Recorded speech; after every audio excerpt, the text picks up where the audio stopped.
Boker Tov Shalom, Rabbi Eric Solomon, and a wet and rainy, Debbie-filled Raleigh, North Carolina, Beth Meyer Synagogue, more morning Torah. So listen, this is Shabbat Chazon, Shabbat before Tisha B'Av, the saddest day in the Jewish calendar. The rabbis kind of put all significant tragedies, including obviously destruction of our temples in Jerusalem, and certainly the one that happened nearly 2,000 years ago, into this day of ultimate sadness.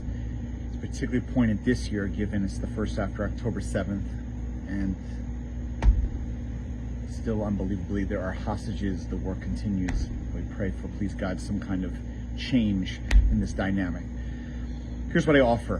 One of the great chidushim, the innovations of the rabbis of old, which held Judaism together, is that in antiquity, when a people was destroyed, its temples destroyed, any people in times of old, that meant that your God was weaker, and the people were weaker, and they surrendered to the other people's gods.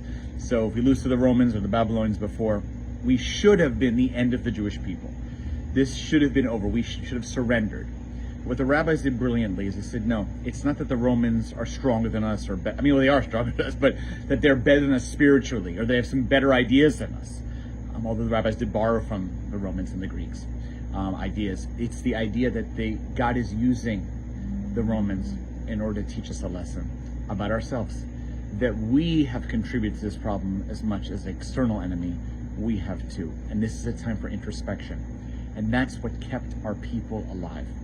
That does not mean that everything that happens to us as a Jewish people or in general is something that is not our fault. There are actual enemies. We know them well, sadly, and they need to be held responsible for their crimes and dealt with appropriately. But the issue is that any crisis is also an opportunity.